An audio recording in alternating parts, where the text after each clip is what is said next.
I hope everybody's having a good day. My name is Christopher Moss. I'm part of the family of those who have been dissected. I want to talk a little bit about my story.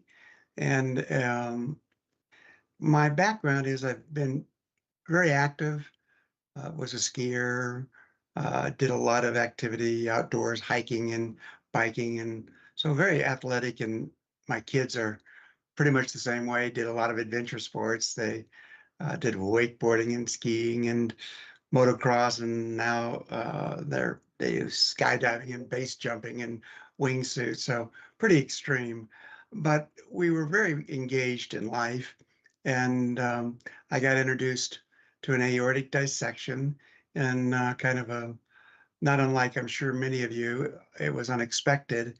Mine was events were quite challenging. But my story starts out with I was sitting at my office early in the morning, and my wife called me up before the office was open, and I had my phone sitting on the desk, and I was going through the speakerphone, and she called me, and she says, "Well, how are you doing? Are you going up skiing today?" I go, "No, not going to ski. By the way, I live in a ski area." And I said, so I ski a lot. I ski, or did ski about 25 to 50 days a year. So we were really into skiing. And I said, no. And she said, well, I just called to see if you need anything from Safeway. And Safeway literally was across the street from my office. And I said, no. And she said, well, that's good, because I just left there. So it was a real nothing call. And that really took me back because I may have said one or two things more, and my phone was open. Couldn't have been on the phone much more than 45 seconds to a minute. And I started saying no, no, no, over and over again. And at this point, I was gone. Um, it was that quick, no symptoms. I was just gone. And the from what I understand, from this point forward, I'm going to tell you stories of other people because I was gone. Um, I was gone for quite a while. Um, but she told me the story. She kept hearing me say no and no, and she was conscious enough to know that something was wrong. And then all she started hearing was I was breathing hard. And she left the phone open, ran out to the house, which is about 10 minutes away. And we're a small town. And she thought, well, maybe he's at the office. When she saw me last, I was at the house. And so we left pretty close at the same time. And but I left after her.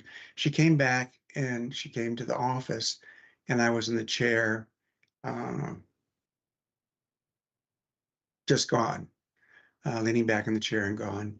And so everybody was kind of taken back by it because they got the neighbors over and they called the ambulance. Now, I was only 2 blocks from the hospital. Um, I'd been out for, at this point, maybe 20 minutes. And so the ambulance service was just a block between me and the hospital, really that close.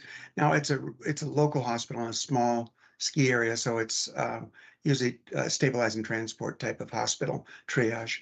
And they came to get me, and they took me to the hospital.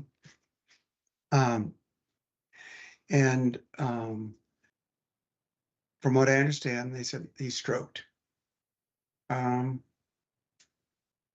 And I went, they took me to the hospital, and obviously I was unconscious at this point. I say obviously I was unconscious. And they took me to the hospital. They did a CAT scan, and they only scanned my brain, my head. So they didn't think because it was such an obvious stroke, they just thought I stroked, and they only scanned my brain. And so they went on the stroke protocol, and they put those drugs in you that deal with the blockages and all those things. And I was just really lucky because in most cases, you wouldn't call this luck. But in my case, I was lucky because they didn't know I dissected, but I dissected also on my carotids.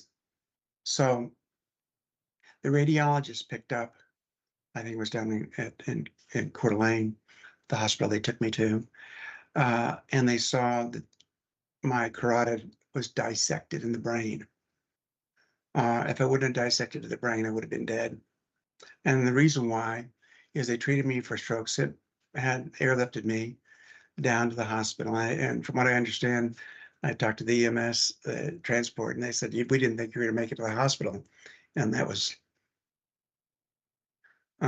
just 2 blocks. I talked to the hospital people later, and they said, we didn't think you were going to make it to the helicopter.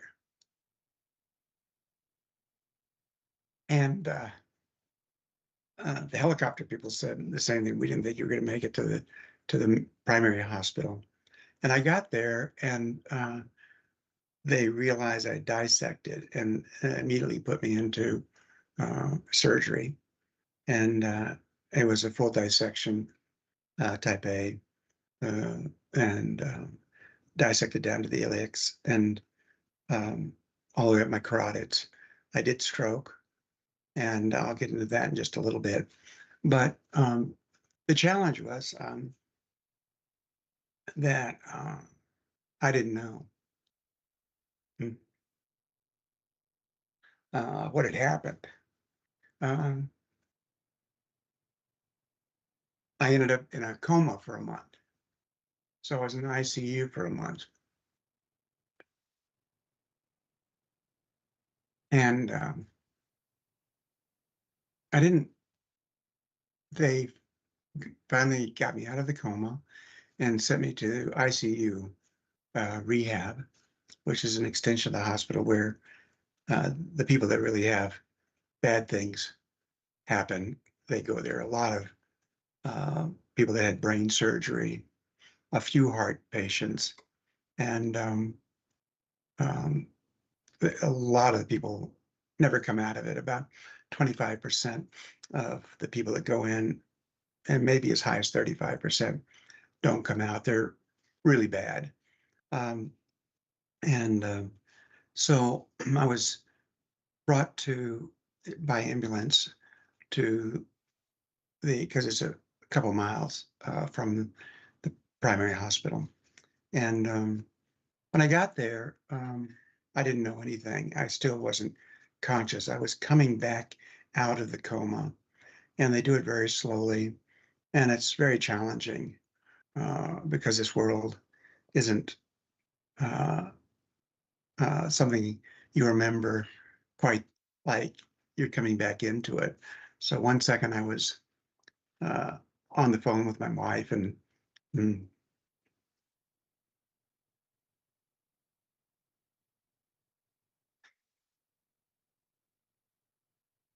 a month later you're uh, somewhere you don't know. I thought someone had kidnapped me or something. When I started coming to, I thought, what's going on here? Maybe I can convince them to let me go. Somewhere in the process, in the first couple days, I realized I was in a hospital, and I thought, well, I can convince them I'm an outpatient, and they can give me my keys to my car. Uh, uh,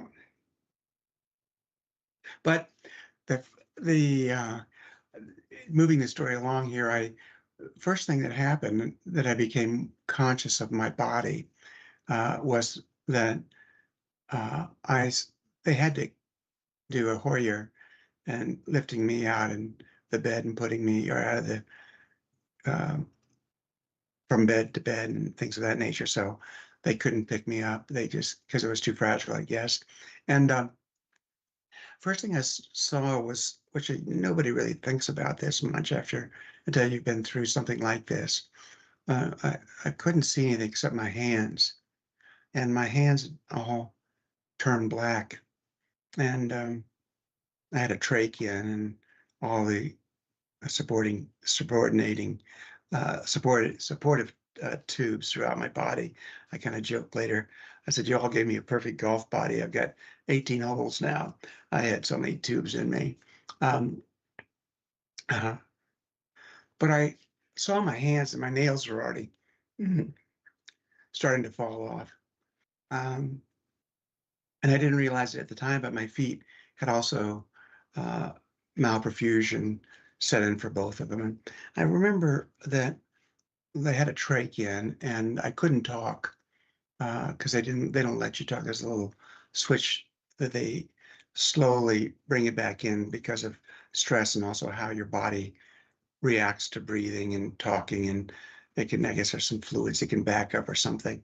So they wouldn't let me talk for a while.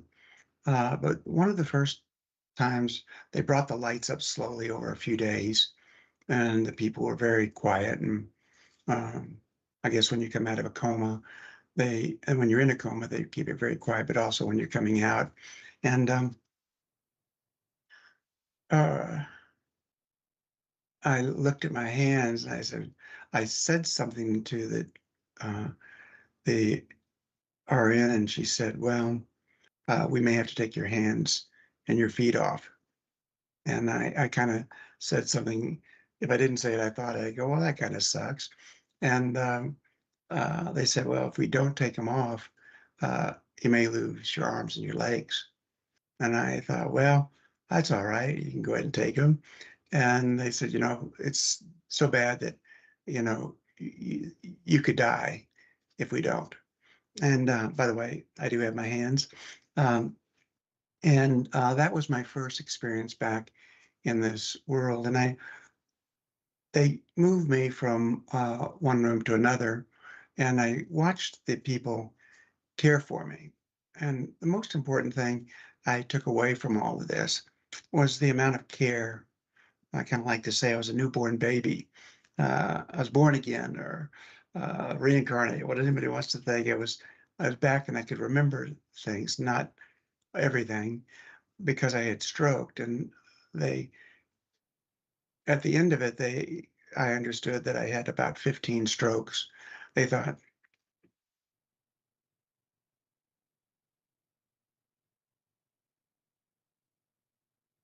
mm, that I was probably going to be a vegetable.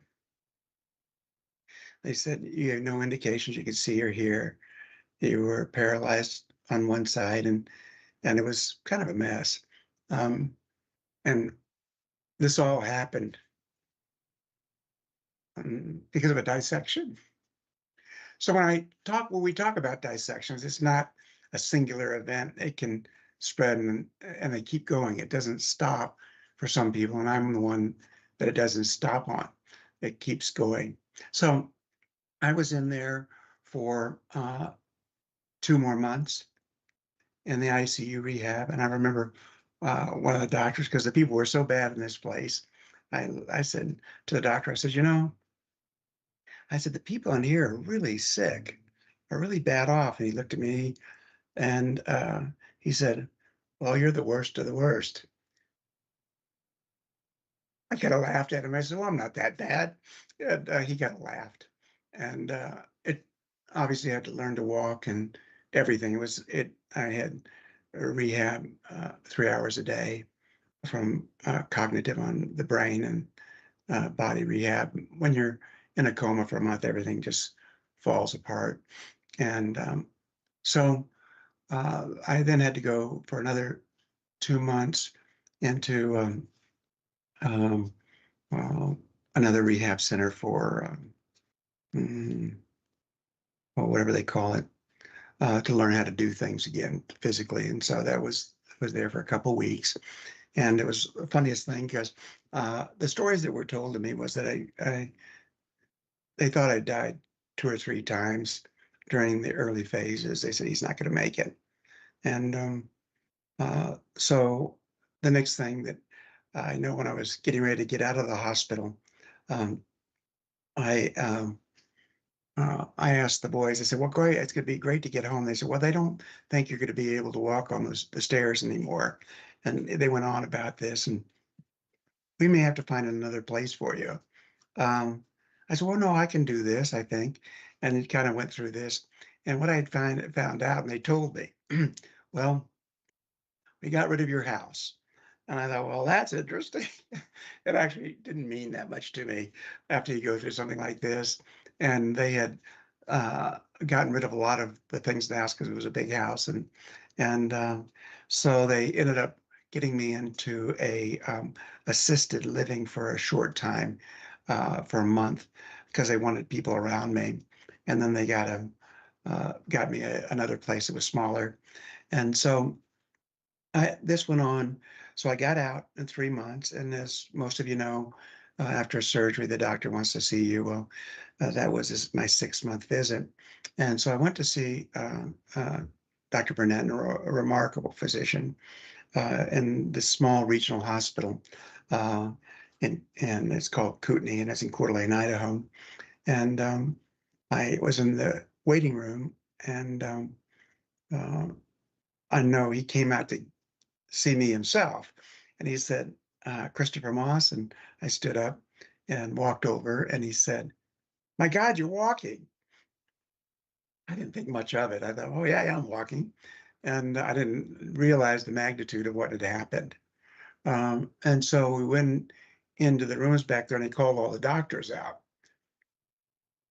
And it meant so much to the doctors. And number one, I survived, and they were part of it.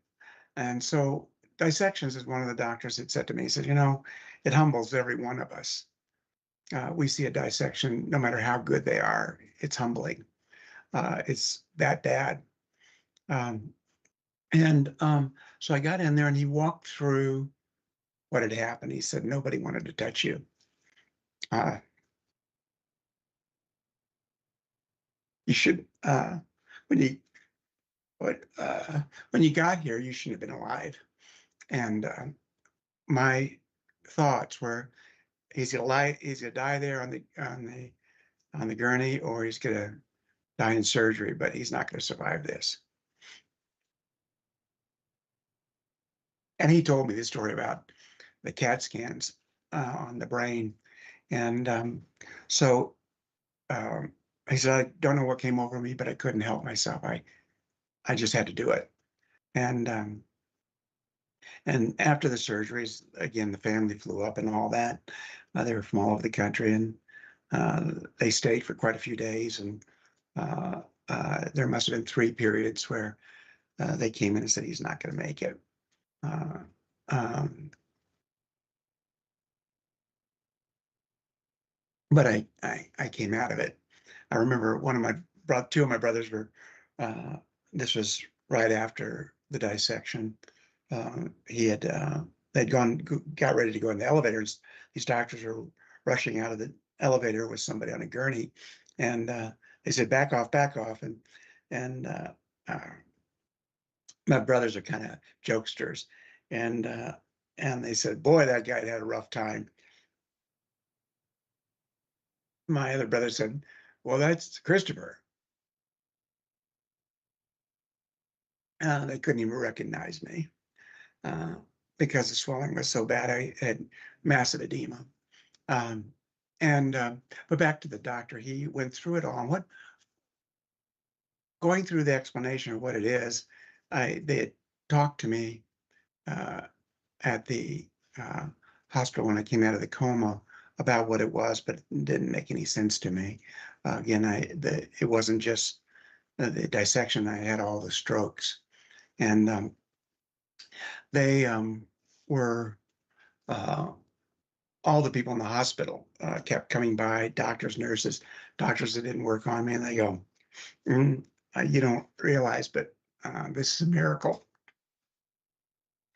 You can't be alive. Nobody's ever seen something this bad." And I thought, well, that's all right. I don't know what any of it means. I'm here and I'm happening. Well, when I got in that 6 month checkup, he said, I said to him just unconsciously, I said, well, I want to thank you for helping save my life. And he goes, don't say that. And I didn't know what he was. I thought, well, that's all right. in the back of my head. And he kept walking through, and we talked about what a dissection was, and he was showing me the scans and what went on, and kind of getting educated on it. And he was telling me his story. So they have their stories. It means so much to them. Uh, all these people. And that's what I learned from the healthcare system. Uh, they're here for the worst case scenario, and it means a lot to them.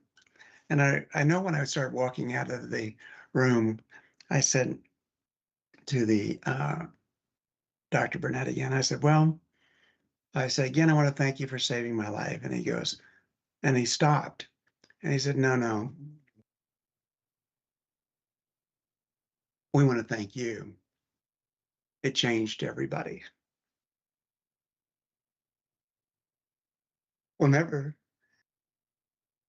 see what we do again the same. Nothing is the same. And I didn't, what, uh, every time I think about it, it's not about what I went through, but what the meaning was to everyone in the healthcare system. These things are not small in their world. They're rare, as you mostly know. And a lot of people say, it's not that rare. Yes, it is. These doctors don't see maybe once in their lifetime, or I don't say once in a lifetime, but it's rare. And so I saw my cardiologist, and so I had the same day I went down to see my neurologist, and he said the same thing. He said, and he was retiring in another year or a few months or a year or something, and he said, I've never seen such a recovery. He said, you had so many strokes. We thought you were going to be a vegetable. And he says, and he pulled out the scans. And he goes, almost all of it is gone except one little area. And he told me what it was. And he said, and even there, it's pretty light compared to what it was. And so the point is, the body, from my view, is remarkably resilient. So, but the story isn't just about the body. It's not about my story. It's about everyone's story. And the ones that don't tell their stories much to us are all these healthcare providers that means so much to them. And I after I had that happen, my hands, by the way, all recovered. The nails fell off. I did have one little part they had to cut off a part of my finger, and I thought, well, that's all right. Didn't I still have my hands, and but it didn't recover. It wasn't, but it was just a small. The infection went into the bone, and they were hoping that it wouldn't go originally, but it did eventually a little bit. And so my brother decided he would fly in. We're a small little town. He has a little private plane. He lives over in Bozeman, and he flew in, and he thought, because I look normal, and people say, Michael, it looks like nothing happened to you. I go, yeah, just don't lift the hood. It's There's a lot that's gone on, and so I had um, he flew in, and there was the helicopter down at the end of the runway. It wasn't very far, maybe a couple hundred yards, and he was filling up his plane. So I said, let me walk down to the helicopter. I would like to talk because they had some people working on it. And the people that were working on it were three people. So I think they were doing a make ready or once over or whatever they do. And I just wanted to see the helicopter because I never saw it. I was unconscious. So I went down there and I looked at the helicopter and I go, do you mind if I look? They're kind of social outreach. And they said, oh, sure. And I said, there's not very much room in there. I said, uh, how many people are in there? And they said, well, the three of us, or three, the pilot, the uh, EMT, and the emergency nurse. I said, and they carry the person in there as well? And they said, yeah. And I said, well, I said, they can all fit in there. And the pilot said, yeah, these guys are great. They can do just about anything. They're better than the emergency room doctors. It was kind of that type of statement. And the EMT said, he said, well, um, And he said, "Well, you don't ever want to be in one of these things." And I said, "But I said, I was." And he goes, "When?" I said, "February 7th." And he, uh, he said, "Christopher Moss?" And I go, "Yeah, that's me." He was just absolutely blown away. And he says, "You're alive." I go, "Oh yeah, I'm alive." And he says, "You're what?" And he says, "You're walking." And the pilot and the nurse, they were kind of freaking out. They said, what's this all about? What happened?" He said, "He dissected." And the nurse just went, and she started getting rambling about, about what the conditions are. Could she look at it, or is it in the file? She was just ecstatic about it. But he said to me, he says, everybody thought, uh, you weren't going to make it. He said, "I didn't think you were going to make it to the hospital, the flight." And I said, "Well, I'm glad you all took care of me." And he said, "Every time I flew down to the hospital, um, he said, I came to see you." Now I was in a coma, so I didn't know any of this. But the point is, it means uh, uh, a lot to the people that are in that are in the healthcare system. And he said, "Yeah," he said, "it affected everybody in the emergency area and the ICU." He said, "Everybody was wanting you to live."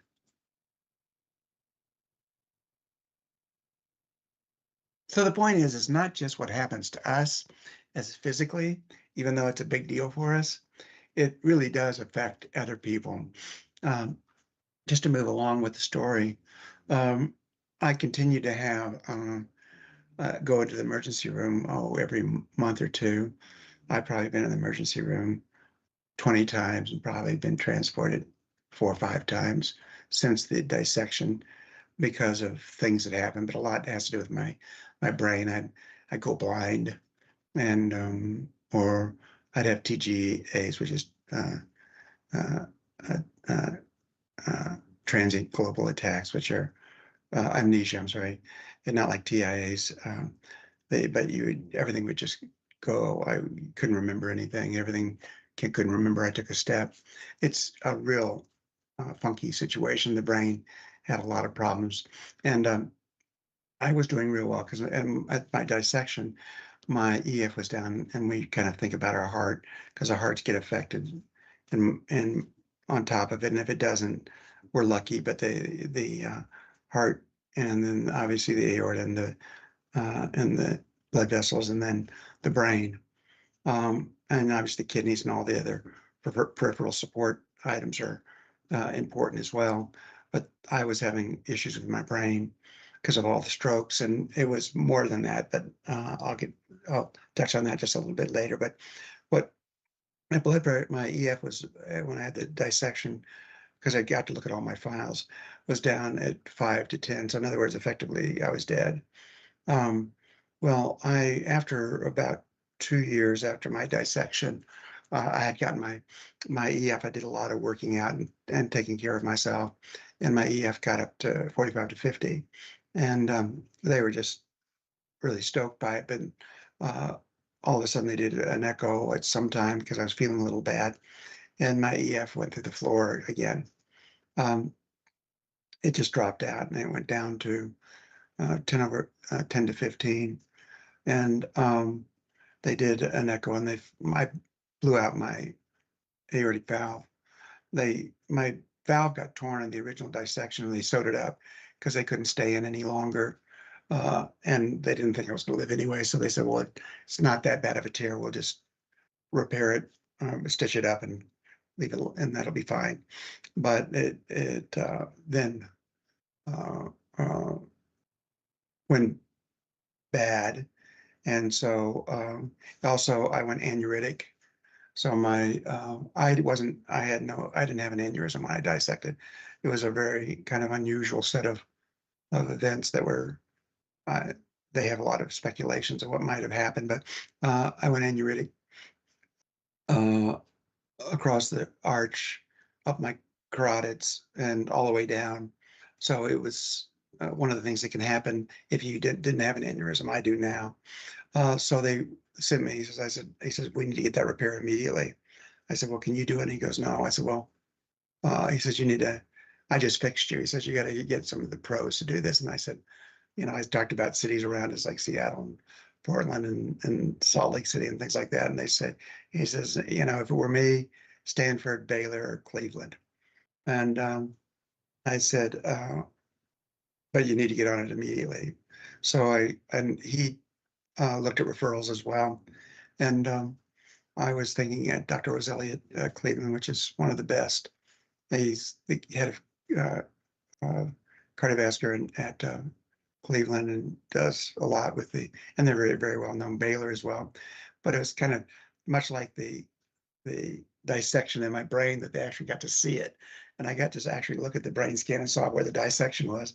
I thought, oh, isn't that amazing? They even caught that. Um, my brother sent me something out of Dallas, out of the newspaper, Sunday newspaper. It's like a parade magazine or something. And on the cover was Dr. Roberts, and he just spoke a couple of days on this channel, and I highly recommend everybody go listen to him.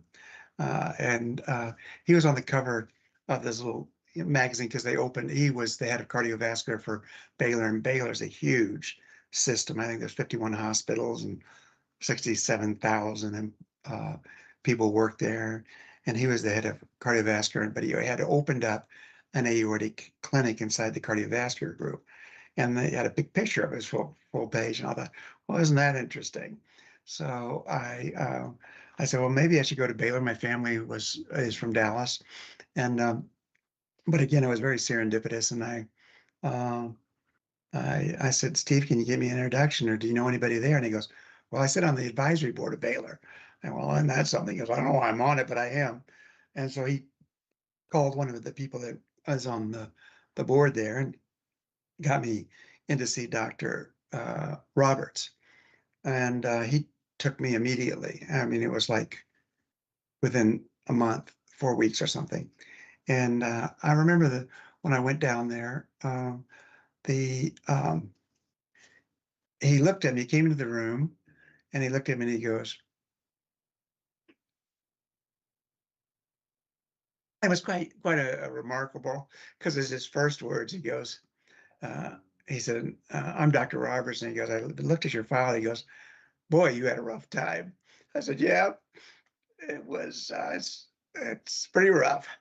And he said, and we started talking about um, uh, what was happened and what was going on. He says, it's we have to do, and he talked about the surgeries. They were going to do and put a new valve in, and they had to do what is called a debranching, which is bypassing all the carotids and repiping them and lowering to the aorta and clipping them off. So they clip them and redo them. And because they all went the aneurysm went up, started going up the dissected carotids. Uh, so I said, well, uh, I said, and he says, then when we have to do a TVAR, which is going up and stenting the upper part of the thoracic. And so I said, well, so I have 3 procedures and 2 surgeries. And he goes, yeah. And I said, great. And he said, we're going to start tomorrow, or whatever it was. It was a day or so. And uh, they did this. And I remember his last question. He goes, do you have any questions for me? And this is how naive I am. I went through a dissection uh, and all the things I told you, and spent a year in rehab. And by the way, after I dissected in February, I was up and skiing in December. My brain needed what the you have first when your brain comes back, it's equilibrium first, and then it gets balance is the next thing that comes, and then coordination is that kind of balance with intent. And so skiing was, from my viewpoint, perfect. And I said, well, if you can ski, go do it. And so I did that. And so I remember Dr. Roberts said, well, do you have any questions for me? And I said, this is in November, 1st of November, for the second set of surgeries. And I said, um, yeah, I just want to make sure I can get out of here a few days and fly back. And he goes, I said, well, maybe 7 days. And he kind of looked at me, kind of somewhat rolled his eyes. And I said, well, I just want to be able to be skiing in January. And yeah, it was the funniest look I'd ever seen. He just kind of rolled his eyes, and his eyes said everything. He says, "You got to be kidding," because I think about the surgeries as being nothing. The dissection was big in my mind because that was a pretty big event for me, and it was a long process. So they did the surgeries, and they came back and said, we had a problem. So they did the two surgeries. They said, we couldn't get around the heart. We need to do another surgery. We've got on the subclavian. And so they need to do a subclavian bypass. So they come in and cut up and do all this stuff up here. And so so they did another surgery, and I was it was pretty rough. The whole thing was pretty rough. And I couldn't breathe. And so I had pleural effusion in my lungs. And so they tapped me a couple times. They put these needles in your back and suck out the fluid. And they said, it's not working. We're going to have to do another surgery. And so they had to go in and do it. It's a process. It starts creating this inside on the outside of your lungs between the cavity and all, kind of has this kind of spaghetti kind of, it's called loculates.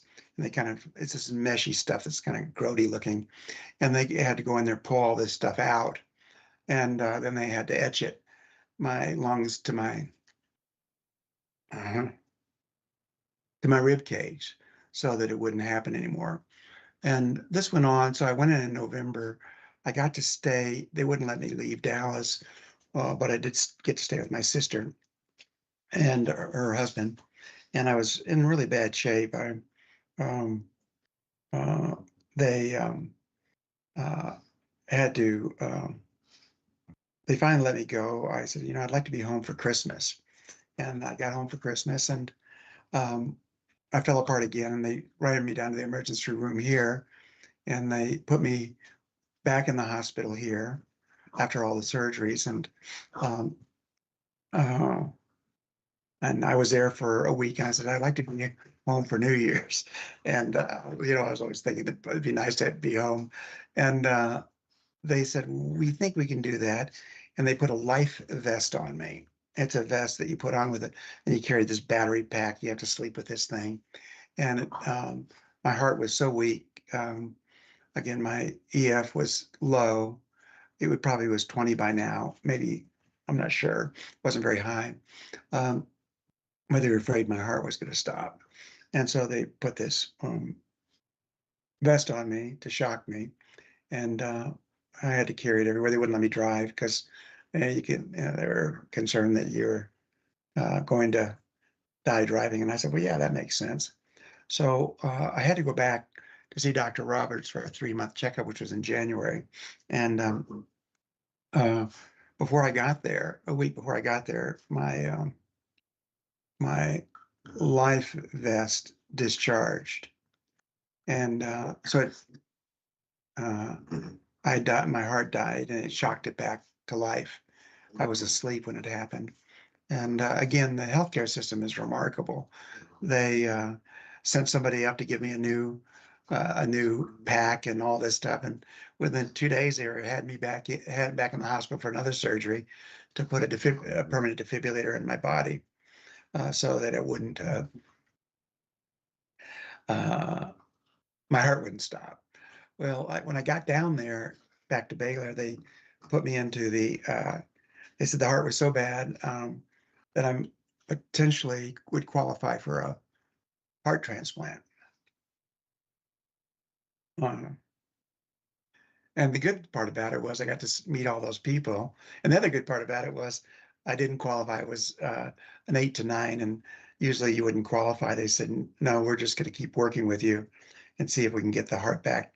And today I'm at my EF is back up at 55, and they're just everybody's stoked about it. And so I continue to ski, continue to have my life, kept running into this problem of being in the hospital because of these what they thought were TIAs, and I don't want to get into that story. It's just a lot more going on because of these strokes.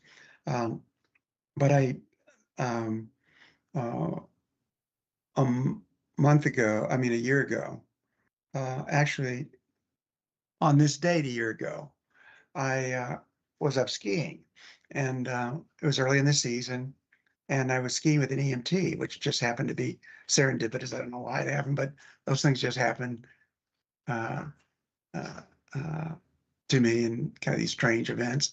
And we were skiing, and I said, "Well, I'm going to head out. I just wanted to try out the first day." And there was a so I started peeling off uh, and going down to the parking lot, and I hit a hole.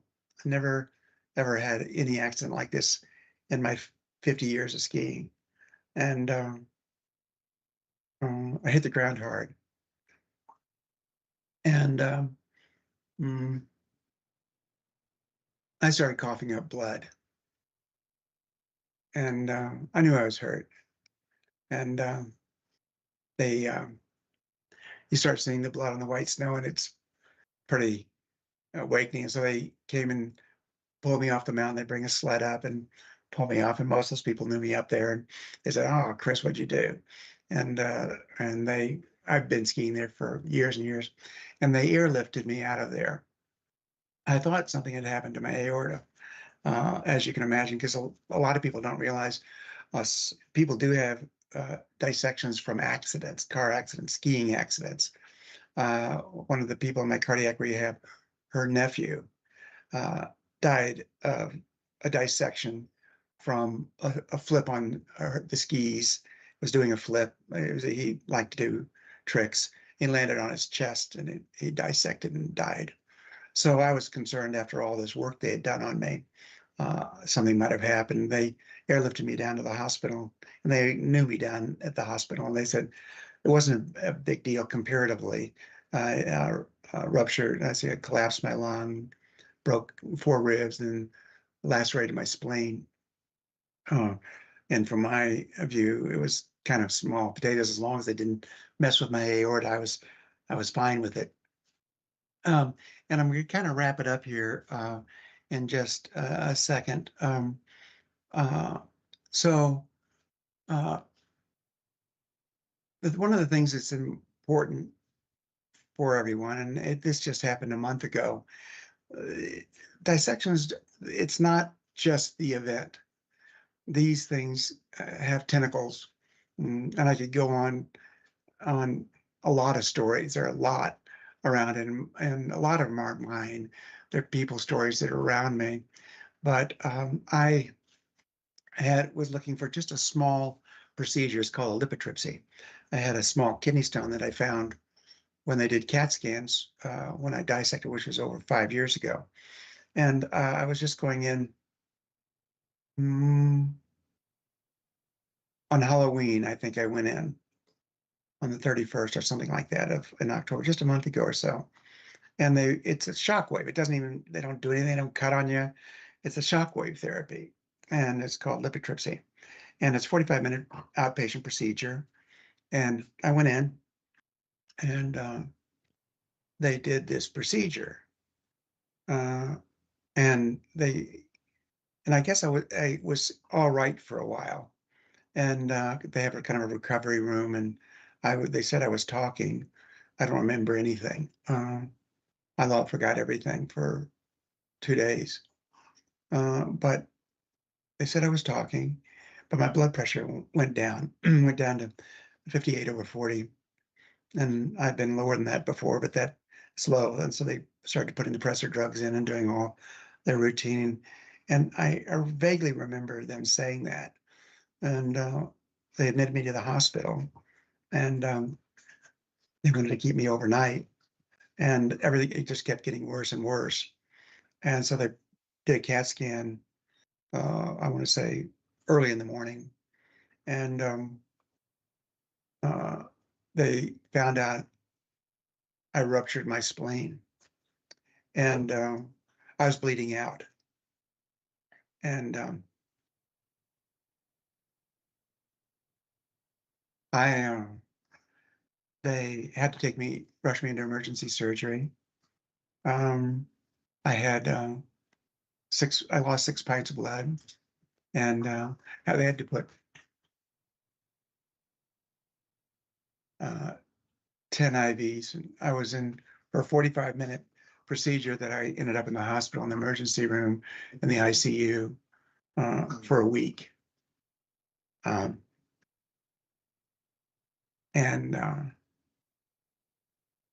again, they said, uh, uh, they never seen anything like this before. And the doctor that did the lithotripsy, he went to look at the research on it. He said, there's only been 2 reported cases of this in the records. I know, and I looked it up, and one was in Belgium, and another one was in uh, mm, somewhere else, but over in Europe. Uh, but they said, "My gosh, you are." Oh, it's my dog. Stop. Um, the um, they said you're unbelievably fragile. I said I made it clear to people that I had dissected, and it's a connective tissue in a vascular disease condition and weak blood vessels. And and when people talk about being an advocate for yourself, you really have to be an advocate for yourself. You need to learn what's going on with you.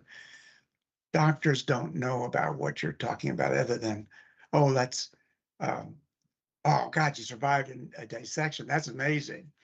And but they don't know the correlation it has to what they're getting ready to do. It may not have been the causation for me rupturing my spleen, but literally, I could have died. If I would have lost another pint or two, I would have been gone. So I lost half my blood. It was good they could fix it because I didn't really want them to take it out. Again, I didn't remember anything. My brain is I think because of the strokes, it tends to be um, more sensitive to these kind of conditions. But what my big takeaways are in this is that being an advocate for yourself is important. These things have tentacles that go really deep. And now, I don't expect anybody to have the things I've had. And I know there's others that out there because I know some that are, people that have dissected have had some remarkable stories, and I know them personally. And it's challenging for everyone, and everyone is unique. But it's important to be an advocate because the people do want to take care of you, and they're remarkable. This healthcare system is profound. I could go with stories I could tell all day because I got to watch it for months, day in and day out, and how much it meant to these people and how good they were.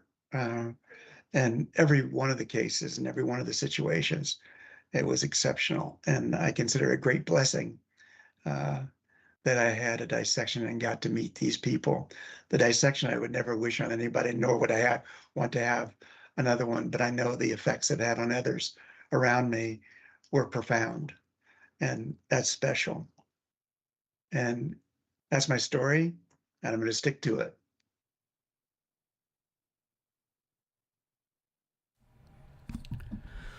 Thank you, Chris. Well, that was my pleasure. You tell an amazing story, I have to say. You do. Let's say hi to some of the people in chat. We've got Tom Nowetner. We've got Ken. Ken's joining us from Brisbane, Australia. We've got Velda joining us from Canada. Right away, right away. So I've had the pleasure of hearing your story twice now, and I think it's wonderful. um, And I am still trying to reconcile both times you told me this, that they sold your house. I I thought it think, was actually, I thought it was actually kind of cool. I yeah, said, "Gosh, boys, that's what I would have done." but it's like, wow, it's just not what you expect in this story. And you have this way of saying, well, that's all right. And I feel like I'm going to start saying it that way completely on accident. I'm just gonna be like, well, that's all right. Yeah, it could be a whole lot worse. Yeah, yeah. So Velda says, "Wow, what an amazing story! Your kind and understanding attitude is wonderful, and I agree. I agree." So let's just walk a little bit into things. So your hands are black. What do you have an idea for how long that took to come back to life? Like the color came back, the feelings.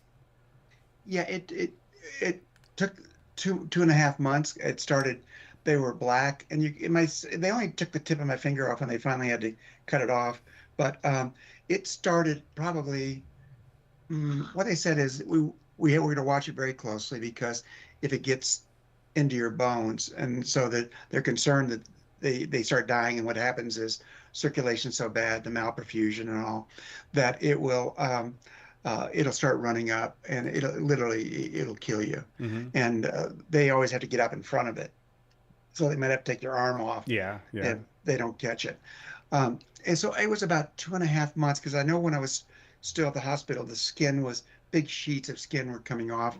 And I kind of was entertained with that, but the nails were, and they were, I remember the nurses coming in and said, well, do you want to peel this fingernail off today? I go, well, let's take it off. And they would peel it off, and I go, well, that was all right. It was kind of like all the needles that were in me. I felt like I was a little baby because I was being nurtured by everyone. They had the food tube in me, they had the breathing, everything was being done for me. I couldn't lift my arms, I couldn't do anything.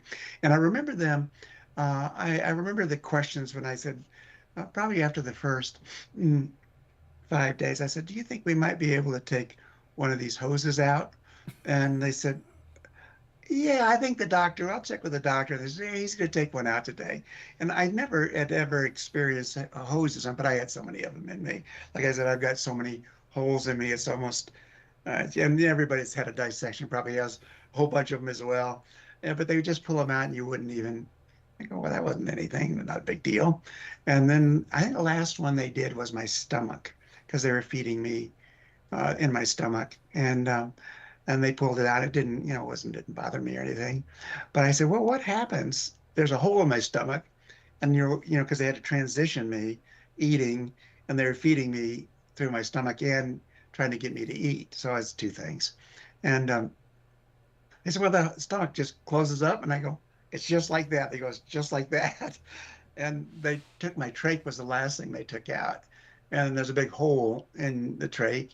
And I thought, well, I wonder what they're going to do. They could take me into surgery. What do they do? And they don't. They just take a piece of tape and put it over. So it was hilarious. They put a piece of tape over it, and I said, well, what do you do? They said, well, it just heals itself. And I go, well, that's kind of strange. You would think, at least I thought. I mean, what do I know about it? And they'd come in every day or so, every other day or so, and they'd peel it back, and they go, "Oh, it's coming along well."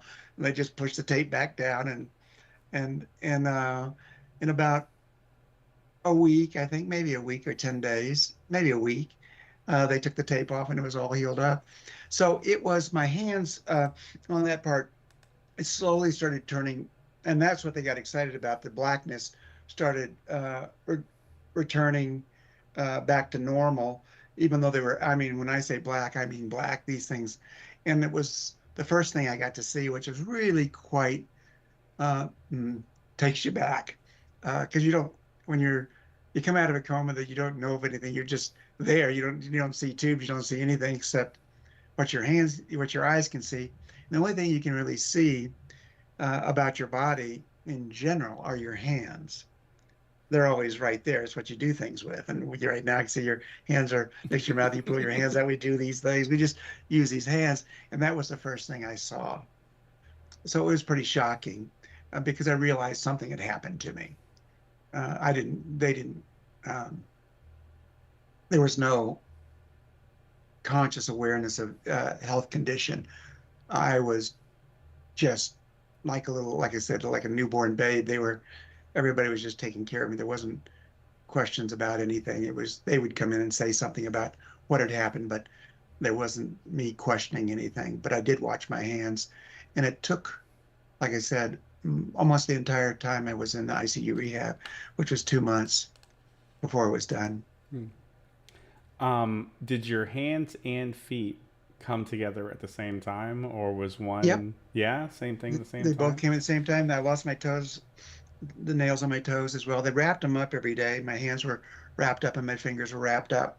They put this uh, salve something on it and they wrapped it up trying to do whatever they could do on it. And so that just went on. I had a friend of mine, he dissected, and he's just over here.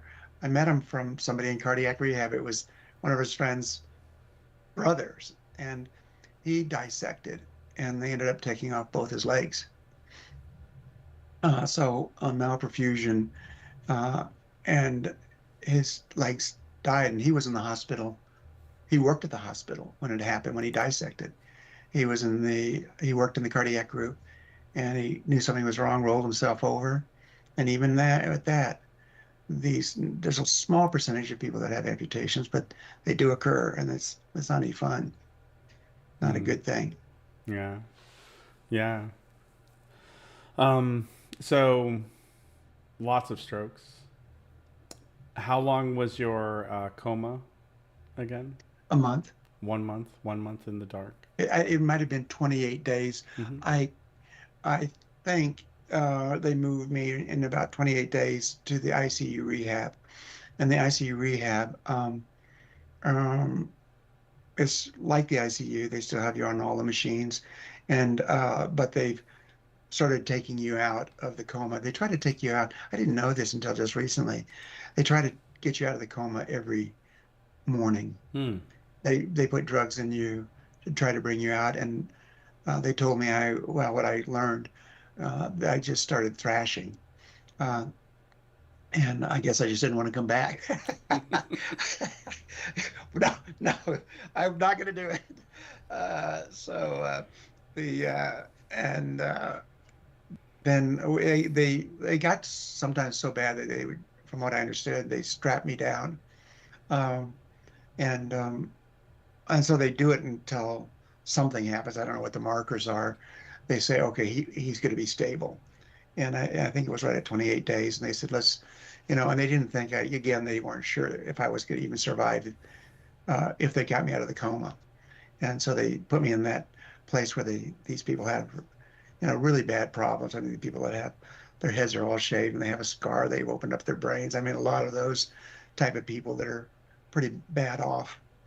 And I don't know why they put me down there, but I was there. Yeah. Um, all right. So again, reconciling both times I've heard the story. Um, as you're coming out of the coma, your hands. So this would be 3 months, 30 days when I 30 started coming out days. of the coma. Hmm. Okay. Well, And then yeah, they but then a kept me. month and a half with the hands that are black and the feet are Yeah, black, right? maybe longer because ultimately they had to cut off my finger because it was still, Yeah. the last part of it was on my finger, and that I was out of the hospital at that time, and that was mm, probably 4 months, Yeah.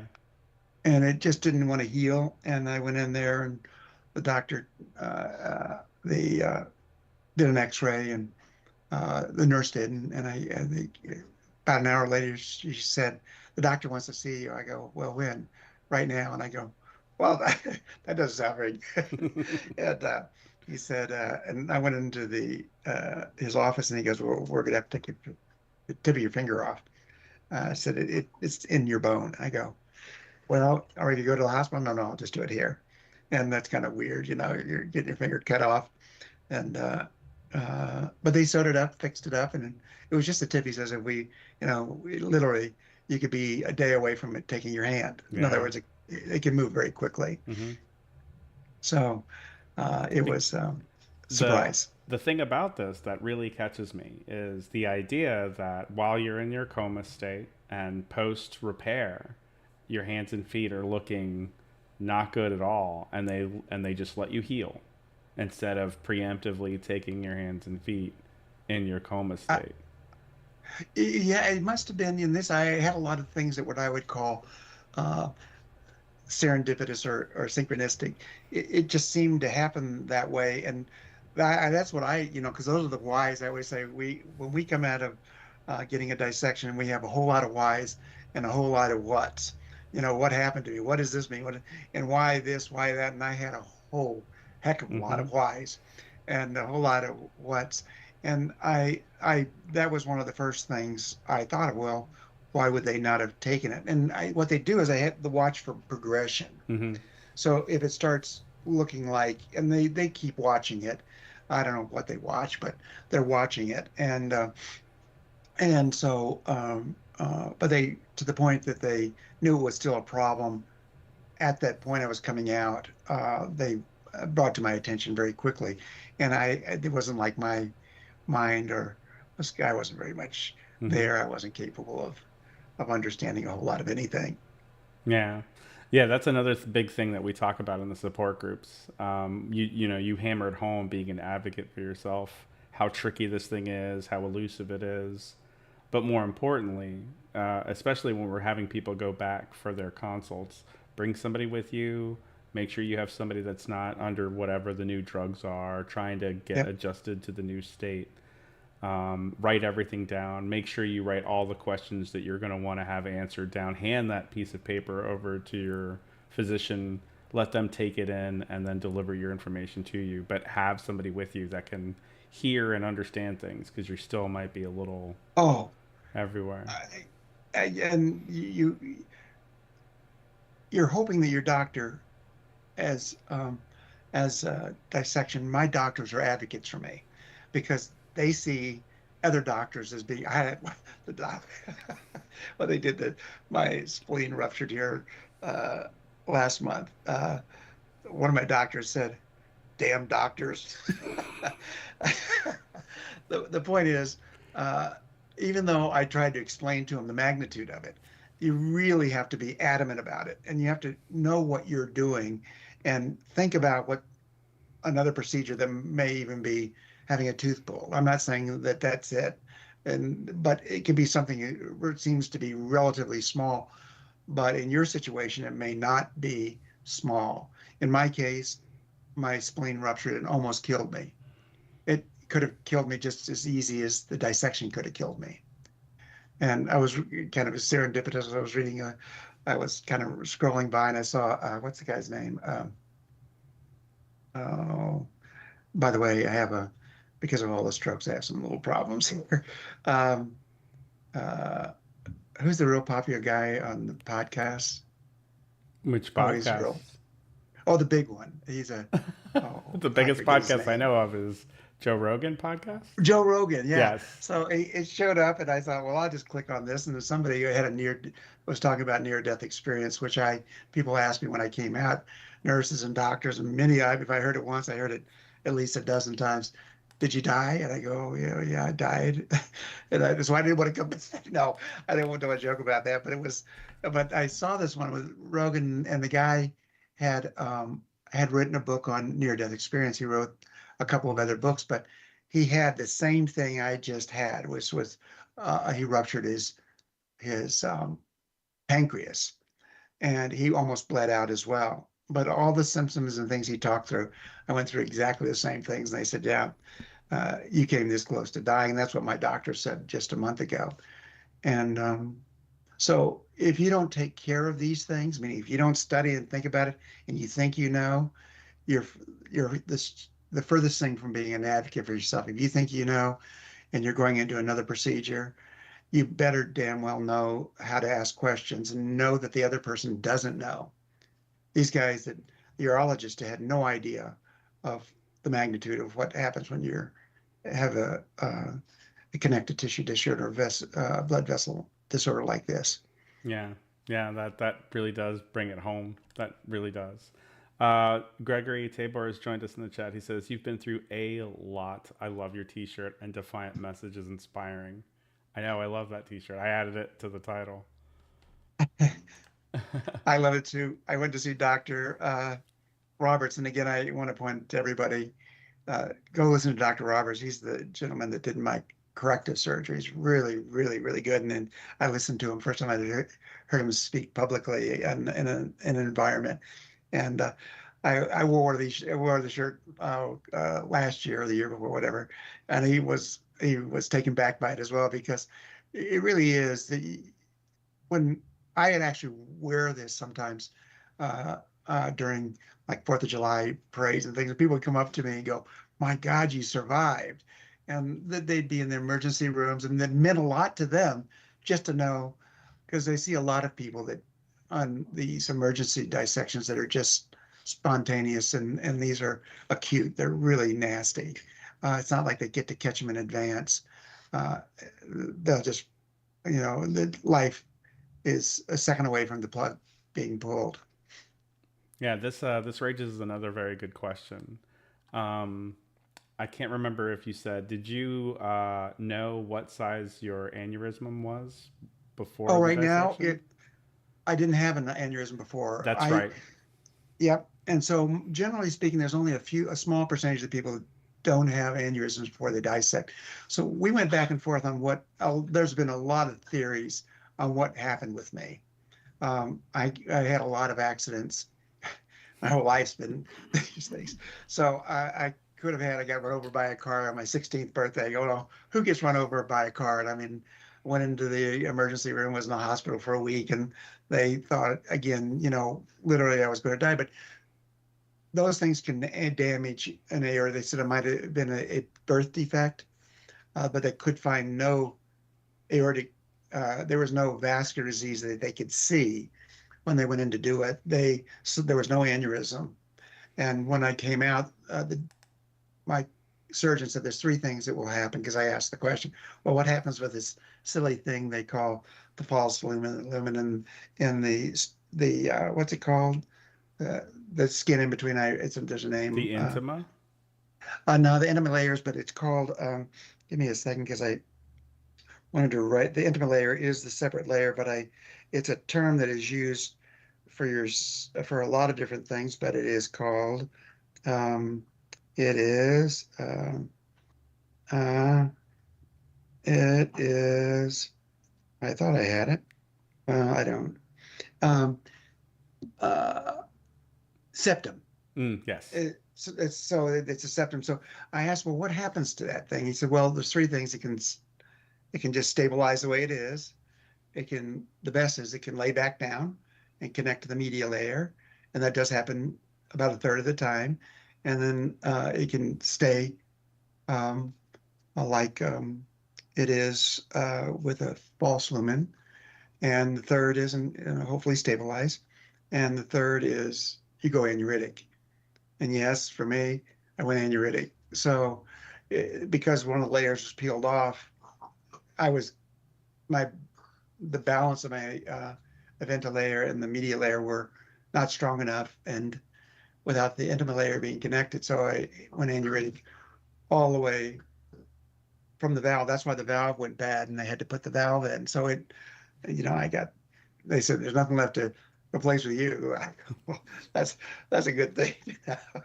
No, actually, they have one other issue, because I'm still anuritic in my abdominal, Mm, and they don't. They want to stay away from that if they can keep from it. It just adds another risk yeah. that is related to spinal nerves and paralysis. Ken says, yes, I want that t shirt. Strong man, strong message. I agree. Well, the body is remarkable. I know people used to come into me and they says, "You don't realize," but and if I heard it once, I heard it from 100 times, and from the doctors, nurses, to every hospital I walked into. They said, "You're a miracle," and I'd say, "No, no, no." I said, "Life's a miracle," and if we understand that life's a miracle, uh, we can we can handle the ride. It's not that challenging. It'll do it, and we are very, very resilient. The second part of the advocacy I want people to be aware of, and because the doctors can't understand why I had such a recovery. I mean, if I had teams of doctors come in sometimes and ask about uh, what I was doing, because it was so out of the ordinary that could recover from so much. And uh, the advocacy you have to have is for yourself, not just between you and the healthcare system, but your mind and your body. You've got to go out and take care of yourself, and that means everything from diet to exercise to your state of mind You can destroy all the work that they've done, and the reason you had this problem uh, is, from my viewpoint, just a big lesson. I know a friend of mine came in and saw me and said, "Well, I guess you came back. You have another purpose in life. You need to. The boys have a lot to learn from you, a lot more to learn from you." And I said, "No, no, no." I said, "I have a lot to learn from them, and there's so much here for us. And if you survived a dissection, you need to count your blessings and be grateful for life." I agree. That's my I agree. I have a couple that. more questions before I let you Yep. think about running off. And I'm fine. So, one of the things that we talk about kind of early on is therapy. Did you already have access to therapy, a therapist, or were you already engaged in therapy before you had your dissection? Oh, no, no. Uh, I was real healthy. I didn't have any problems with, physically. But when I came out of the coma, it was one of the funniest things because they put this board, and there's a dark room, and they have all these names up there, uh, and uh, and I was kind of wondering what they wanted me to do is sleep. And in my world, I was gone for a month. I mean, what sleep? Yeah, no, but it's something totally different. But it was kind of hilarious. I gotta go. But it was what happens is because of the medications and all. I guess you're hard to sleep, and there's agitation that happens, and all sorts of things. And uh, so I saw this board, and I sat there, and my brain was wanting to work and trying to, and I started saying, well, I wonder what those things mean, and the initials next to each of these people. So there was probably 8 people that was assigned to me each day. And I saw one, and I finally figured it out, or I asked somebody. I may have finally asked somebody, and it was always kept real dark, or not real dark, but they brought the lights back over maybe a week period. And it said it was OT, occupational therapy. And I said, and his name was Curtis, and I remember him to this day. And I said, I need to talk to Curtis. And I kept, every time they came in, I said, I need to talk to Curtis. And they kind of were freaked out that I kept asking for Curtis. And they said, well, I just need to talk to him. And finally he came and he told me his story. He said, they kept telling me I had to come see you, but I hadn't even gotten your files or records. I didn't even know who you were. And so he said, he came in and saw me, and I said, I've got to start my therapy. Now I couldn't hardly do anything. I mean, they had to pick me up to put me in a wheelchair, and they finally said, "Well, we'll get you into therapy." They finally I convinced them to put me in, and they laid me down. They had like 20 people, and they had a whole bunch of therapists, and they laid me down on this big mat on a table, and they wanted me just to raise my arms, on my back, and I had to do it like 10 times or something, and I got real tired. And what I had kept told him when he came to see me in my bed, I said, you have to sleep before you can get therapy. I said, I can't sleep until I get my therapy. And it was like this thing. So they wanted to entertain me or something. They did this thing. And after I did this, uh, I fell asleep immediately and started snoring. And so for the entire hour, they came over and put a blanket on me. And the next day, I came into therapy, and people started laughing. I said, "Are you coming in for your sleep therapy?" But my point was that you have to move. And it's so easy to say, "Oh, I'm not going to exercise. Oh, that's for somebody else." And we don't think that we need an why I recovered so quickly. I worked out about an hour a day when I got home.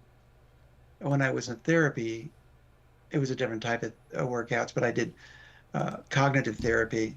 And so I probably had together probably 3 hours a day. But I've worked out for an hour a day, almost every day since I've been dissected. Okay. Velda asked a question here. She says, "Did you have genetic testing?" I did, and that's a great question. I suggest everybody do it because I was concerned about my brothers and sisters and my children. I did not, the genetic variant, they didn't have one for me yet. So there was, and I talked to the Mayo um, uh, clinic that was doing the work, and they said we had about 13 of them, if I remember correctly, around 2010, and now they have like 33, so it's continuing to increase. They think it's going to be considerably more. I reached out to the Ritter Foundation, which I do have my sample there, and I talked to them just a few days ago, and they said all theirs is in research. When it goes into a application, a medical application, it's different, but they said I've heard that it may be up to 40 now, and I've Mm, also heard that it's good to test every 5 years because, and I've also heard that the AI is going to probably speed this process up, not this year, but over the next 10 years, it's probably going to get really highly dialed in. But no, I show no markers. I have no variant that is in the pool right now. okay. And one question that I often have is, how often did you have to make medical change? I'm sorry, prescription changes? I've been a real advocate not to take meds. Oh, we get this too. They, We do. We get this. yeah. Yeah. Well, I was, I talked to one of my cardiologists, and I was talking to him, and I said, "Do you ever talk to the neurologist?" He goes, "Never." And I said, "So I'm the only conduit. That's about it." And so when we think about advocacy, my spleen just ruptured. I'm still in recovery. It's going to take another few weeks before my blood, what happens in the blood when they do these transfusions, even though it's the right blood type, it's an alien blood, and your body's trying to get all that garbage out because it wasn't created by it. So it's kind of like it's the wrong dog in the wrong pack. They're trying to get it out.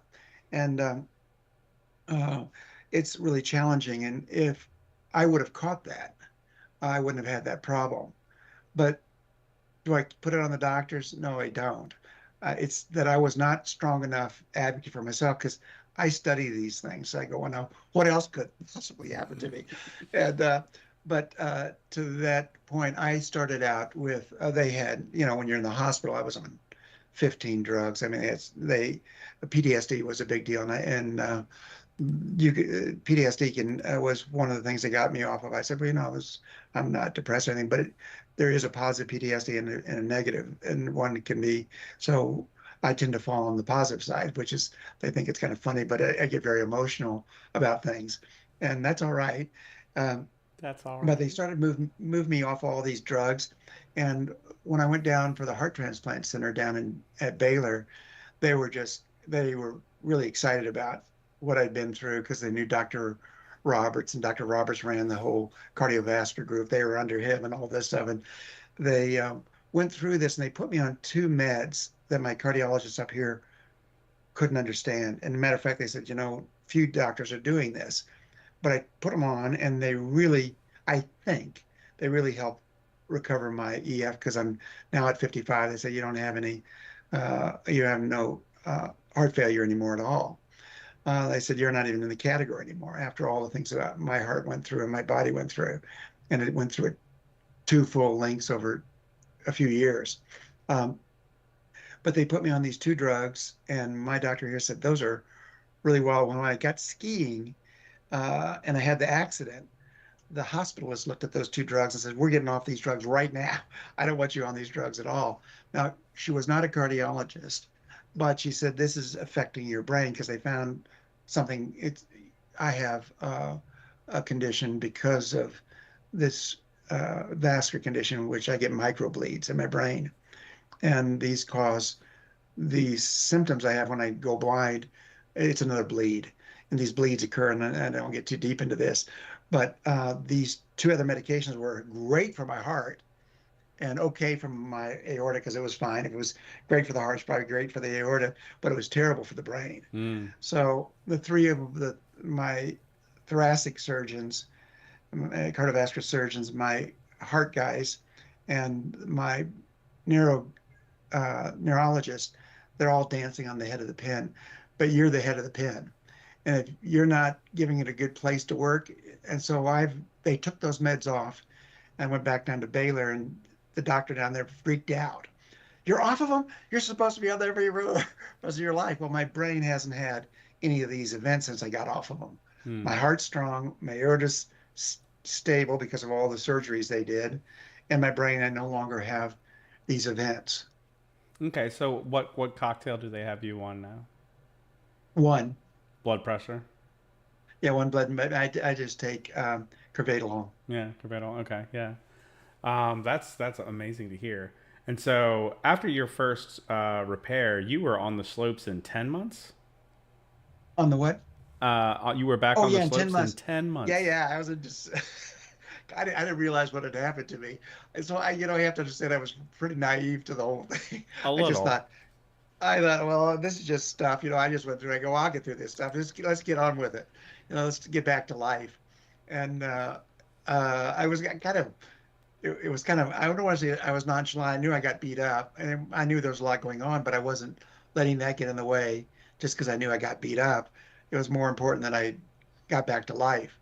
And and I went up, got up skiing because I knew my brain needed that third leg from equilibrium, which is something you have no control over. It's just your brain can do it or not do it. Balance, which is a process of intent for an act, meaning I can stand and be balanced on a leg or move. I don't know if you'll have that kind of thing. Probably you all didn't have to, most people don't have to go through that therapy, but they do a lot of things to get my brain working with equilibrium. And the last is coordination, where you can actually live in life. And skiing is a very coordinated experience. So I got the last leg of that brain therapy or neurological therapy by going up skiing. And the doctors, they just, they saw me up there. They thought they just couldn't believe it. Yeah, I But still for me, can't. I kind of laughed about it because I didn't think it was anything. I go, well, what do you mean? I'm just skiing. It's not a big deal. And uh, and then my last ski trip took me out of it. And now they won't let me do it again. They say you fall again, and the chances of you pulling it out is not very good. Yeah, So I decided to stop skiing this year. just this year. Yeah, I took my ski pass and I said, okay. They gave me a refund on my ski pass, and I go, and I skied a lot, 25 to 50 days a year. So I was a pretty adamant skier. I was a good skier and had a good time at it. My kids are really good skiers and boarders, and Yeah, so daredevils like yourself. Uh, daredevils. They're real daredevils. uh, I'm a little popper. They're on steroids. well, we have different things now. Yeah, we have different things Base now. jumping wasn't a thing. You know what I mean? Exactly. They have these videos and clips, all over the world. In Switzerland, they're twins, so they're real popular as these flying twins, and they fly around and do all this stuff, and it's kind of fun to watch them. That's very cool. Velda says, I've learned so much from your story, Christopher. Thank you so much. We thank you very much, Velda. We love her. She's our Canadian support group person. Uh, I love it. Where in Canada are you at? she's in Prince Edward Island. Oh gosh, we're over on the other side. I thought, well, maybe she's in Calgary, but that's all right. So Ken says, if I can ask, how is your mental capacity, i.e., decision making, short and long term memory? That's a really good question because almost every part of my brain was affected by these strokes. He showed me the scans, and he goes, I don't know how anybody comes out of this. He goes, there is this neuroplasticity that goes on in the process of the brain healing. The body is just remarkable. And he said, and this is kind of interesting because it was toward the end of his life, his career. I'm sorry, end of his career. And he said, I had never seen anything quite like this before. He goes, I've seen some recovery, but he says it's barely noticeable, except this one area on the back, and it's an area of words and names. And he said that, and is where I get a little bit uncomfortable because I've never had that problem. I've never really had a memory problem. And so I deal with that a little bit. But everything else seems to do all right because of the the low blood pressure. What happened and what was triggering my brain was I was malperfusing my brain. So the thing that keeping my blood pressure really low for my heart to recover, giving it a space to recover, was causing my brain to say, "You're starving me while you're Mm. feeding one child but starving the other." And they had my blood pressure so low, I saw 80 more often than I saw 100. And your brain just malperfusion of the brain is not acceptable for the damage I did to it. Um, so when they took me off these two drugs that got the heart because my EF went back up, it solved my brain problem. So it's doing pretty well now. I don't think I have any serious problems. A little disoriented once in a while, but that's all right. I have fun when I get disoriented. But that's all right. I love it. All right, so that answers most of my regular questions. Another question that I like to ask, or at least delve into, is sleep. Right. So you were joking around a little bit before, and then post traumatic stress as well. But do you have any issues with getting to sleep? I know it's a really popular thing in those first couple years. People are paranoid I about don't. sleep. Okay. I don't have much problem with cigarette. The only problem I have is I probably, and I've started backing off drinking so much fluids, Hmm. especially at night. It doesn't take much to wake me up if I'm drinking too much fluid, and that's my biggest problem. Going to sleep and waking up is never been a problem. But I have done something just because, and some people might not do it, but I do melatonin. Mm-hmm. And I do it regularly. As you get a bit older, you don't produce melatonin quite like you do when you're younger, but that helps your circadian rhythms uh, be in balance. That's your. I think it's a pituitary or pineal, one or the other. I think it's the pineal. I think produces it, and you don't produce it quite as well as you get older. And with the conditions that we've all been through, it's pretty traumatic when you get opened up. That memory is there, and I've been opened up quite a few times, and it's not so much fun, as we all know. And I ended up having what is called ICU psychosis on my second one, which is not an, I don't want to say it's common, it's not uncommon either, but it's not so much fun. Mm. And that is, I think it challenges the brain to, it's challenged by sleep when you do this. Your body is registering all this stuff, whether you're conscious of it or not. It's registering all of it, and it gets disoriented. So I would say you might try melatonin if you have that problem. I do it all the time. Okay. Let's see here. Ken says, "Oh wow, a fantastic story. Thanks, Christopher, for sharing your amazing journey." Thank you, Ken. I appreciate it. Big heart emoji. Yeah, Ken's great. Uh, well, that concludes my regular kind of follow ups. You know, the what's interesting is sometimes, very often, we're getting these stories in the first go through, and so you're 5 years out. You're two and a half major surgeries in, and so, and obviously you were skiing bananas. And so we tell people, in that first year, just be very, very patient with yourself. You know, a lot of post traumatic stress comes from the emergency side of things, and not everybody had an emergency. Some people are in watch and wait, and they get a planned surgery, and that's an anxiety all to itself. Yeah. You did say that you went aneurysmic, then so then there was the second repair, but you have no further aneurysms currently. Oh, they're still there. They what they did is they've been repaired. So what they Mm-hmm. did is they had to cut out my the first ascending repair, put a new valve in, put a new and then put the arch in, and then they took the carotids off and lowered them down, and then they had to come up and put a T-bar up Mm-hmm. to connect with the repair. So all of that Mm-hmm. from the valve all the way down, down to probably the lower part of the sternum, is done, and the abdominal wasn't done, but it's still aneuritic. Okay, and But so I that's where have it says. scar. Yeah, so it's still, but it's all scarred well. It's so that's good. The aneurysm hasn't grown in the abdominal area, which I'm real happy about. I really don't want them to do anymore if I can keep from it. Hmm. And but they keep a real close eye on it, keep my blood pressure. They let my blood pressure come up. Now I'm running between 105 and 115. And so my brain's working better now, and I haven't had any events, and the events are not any fun. Yeah, So I like it's, you hearing kind of, that. yeah, because these things just, like I said, a dissection in an aortic condition is a vascular connective tissue disorder.